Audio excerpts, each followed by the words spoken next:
Hi, everyone. I just wanted to make one more short video for this week, and that's going to be for the slideshow writing paragraphs.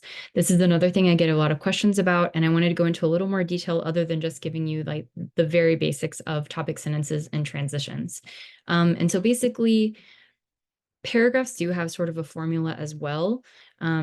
This kind of idea of flow, I think, is very generic, but it actually does mean something. And basically what we're talking about when we're talking about flow is we have a sort of logical order that we're expecting when we're looking at arguments or papers or conversations, okay? And so basically what we're looking for with our papers is we are expecting first to hear what is the argument, right? Then we're expecting to hear what is the evidence. Okay. And then we're expecting to hear, how does that evidence support the argument? So those are the three things we're looking for. And if you look at the overall structure of a paper, you can see how we start with our argument in the introduction with our thesis statement. Then we have our evidence in the body paragraphs.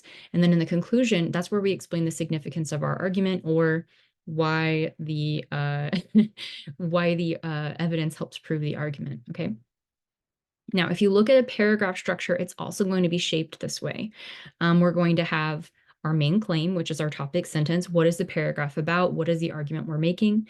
Then we're going to provide evidence. Evidence in this case is often going to be something like a quote from our documentary or podcast. It's going to be a number, like a statistic that they present. It could be something like, description of a technique that they're using, music that they're using, for example, to create a certain feeling in the listener. Okay, so that's going to be examples of evidence.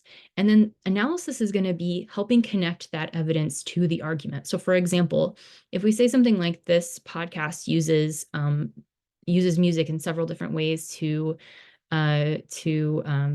pathos, then we could say, they play a mournful classical song that uses very slow, really slow, discordant notes.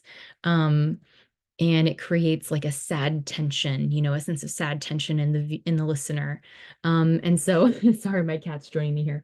But that would be an example of evidence, and then we're going to present it, or we're going to connect it to the analysis, which is that description of the kind of effect that it has on the listener. Okay. Finally, all right, thanks, Rob.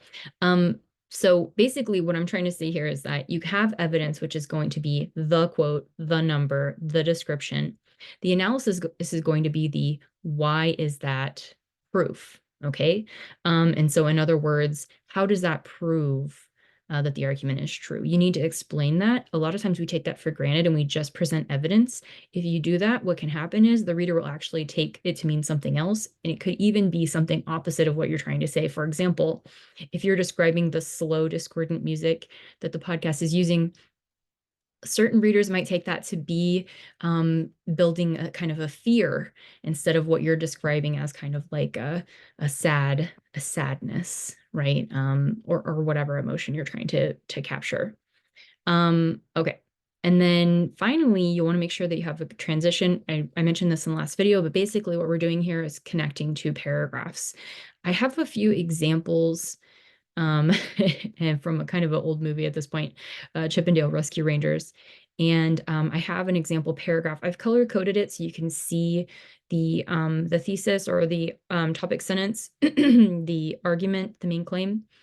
This is the evidence, just a description of the two actors in the movie. And then here's the analysis explaining how these two actors prove my argument up here, which is that its voice actors are part of its success. And then finally, I have a transition from the actors to talking about the script, which I would discuss in the next paragraph, okay? And I have another one that you can try and put together yourself to make sure you understand the concepts, and then the answer is on the next slide. If you want to look at these side by side, you can see how the structure should match, where we have main claim, support, and then significance.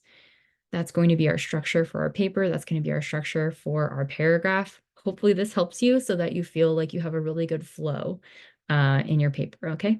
All right, have a good day.